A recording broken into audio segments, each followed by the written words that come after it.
the end of this Traveling Late show this time around. I've been playing out in the garden today, and I managed to get a good number of bug bites. And although I was raised, my father would tell me it was my civic duty to feed the mosquitoes. That was before they carried all those diseases, or at least that we knew about them. Um, I'm grateful for the itching and all of that, but more so, I'm grateful that the woman I'm staying with, I keep manifesting these wonderful hostesses. They have all sorts of great things. Like for dinner right now, my host doesn't feel well. She's grateful for that because hummus with garlic, and I found some organic avocados and some organic wild brown rice cakes. And man, is that good. But so, anyways, when I first was playing out in the garden earlier, digging out some grass, I don't know what it's called. It's kind of like crabgrass. It goes underneath the ground on runners. And I mean, there were good hand depth down. So I was digging, which is great. I mean, it fills up the endorphins and yeah, does all sorts of things for the microbiome and mood. And but I was starting to feel that something was biting me. And so I came in the house because she has sunrider, sunrider products, many of them, which she's been putting into my body for 3 days, and those are certainly helping. And there's something called sunbreeze. It's an essential oil, and I think she said doTERRA might make a version too, but this one is more affordable. Anyways, I put some on, and I didn't notice anything.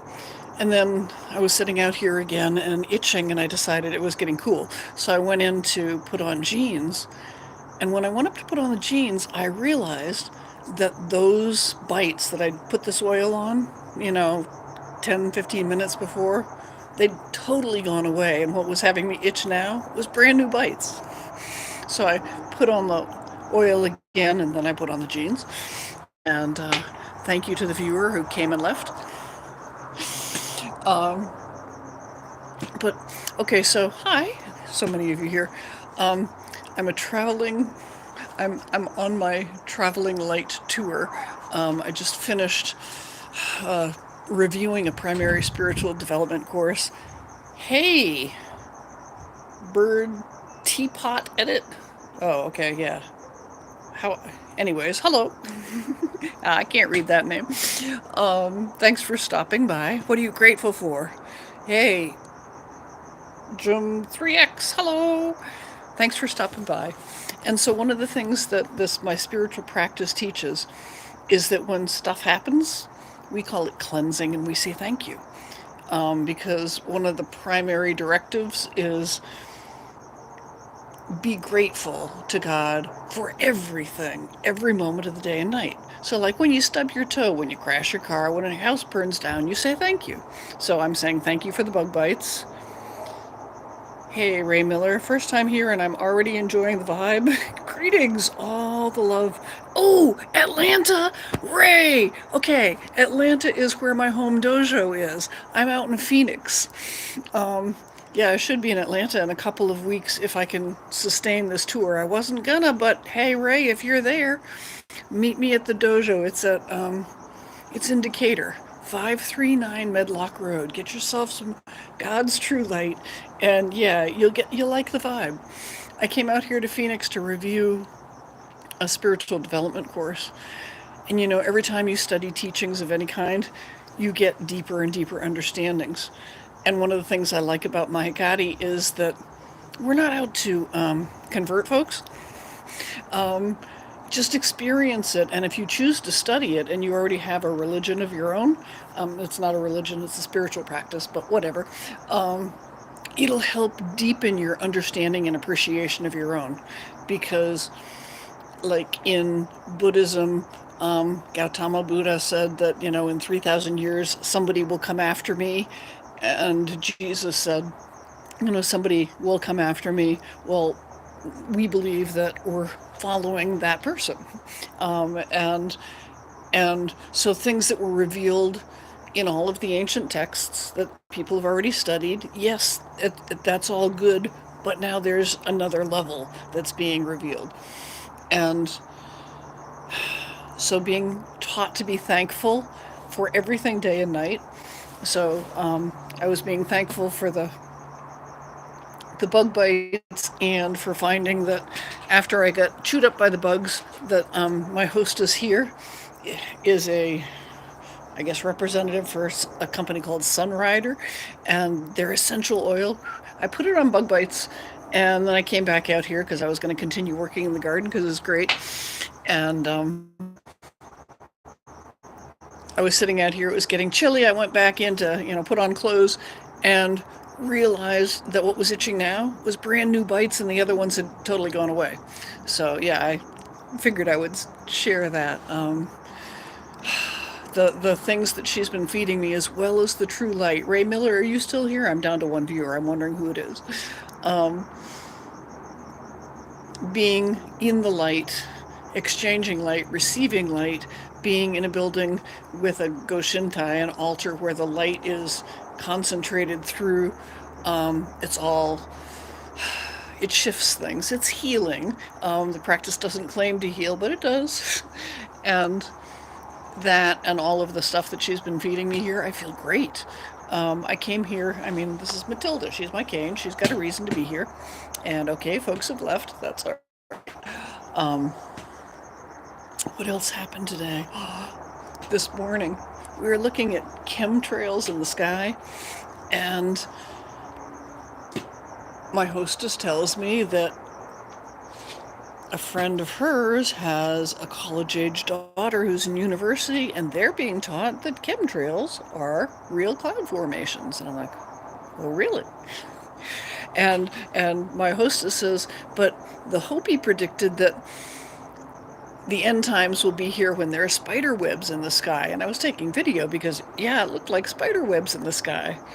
And then in the afternoon, I met somebody else who said that, because by the afternoon, this is a woman who can call up weather, and we've had incredible weather with white puffy clouds in the sky for the past couple of days, and they don't have a weather like that here. It's just usually plain blue skies or skies with chemtrails.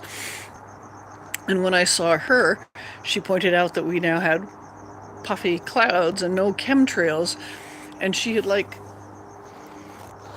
I forget exactly, but it was basically commanded that the spider webs dissipate and be gone. And the air became clean again, and she invited in the puffy clouds, and we got them.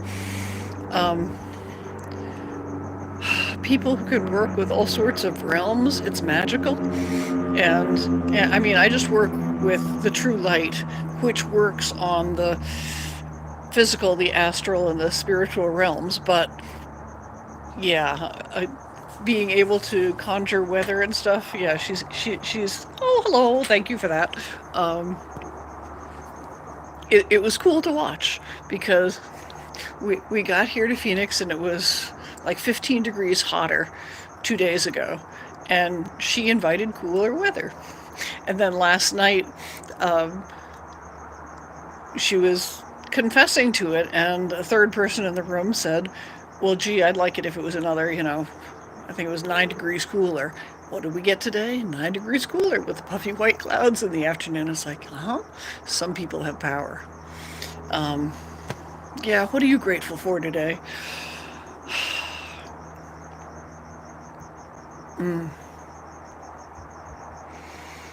I was in a spiritual class for 3 days, reviewing teachings that have been in my life for going on 5 years now, which give me deeper insights into, I was raised on the Bible, and, it ties in with those things, and it ties in with other religious texts, but it's not a religion. And I have found over the years where the 3 great virtues of this practice are gratitude, acceptance, and humility. So be grateful for everything that happens, accept it as God's will, and humbly accept it. Thank you, God. Let me lower my head and say thank you for this blessing, and like, my hostess is sick in bed right now. And I'm sure she's up there saying, thank you for this cleansing of my body that's making me feel sick in bed. Because it helps us compensate. And yeah, it's a lot to explain, but it works. And if you know I can't say it, the Ho'oponopono prayer, um, thank you, please forgive me, I'm sorry, I love you. You know, repeated over and over, I love you, thank you, please forgive me, I'm sorry, in any order. Um, the gratitude, acceptance, and humility work the same way by just being thankful for everything and accepting it humbly. Um, and humbly understanding that you've probably done something, if not in this lifetime, in past lifetime, or perhaps your ancestors did, that warrants whatever has happened to you. And so you say thank you because I'm repaying karmic debt. And the more you do this, the more you step out in service for other people, or the planet, or the animals, and you know, cleaning your house is service, going to the dojo is service, helping a neighbor is service, and the more you know get up in the morning and say, hey, how can I serve? How can I do? You know, whether it's going out to feed the goats, which I will get to do when I get home again, um, the happier you get. And so yeah, I'm pretty happy. What are you grateful for today? Thank you for stopping by. I'm about to wind down. I've been jabbering for almost 12 minutes and I've got some. Okay, good, you left. I'm going to take that as a chance to leave. Oh, thank you. I am grateful.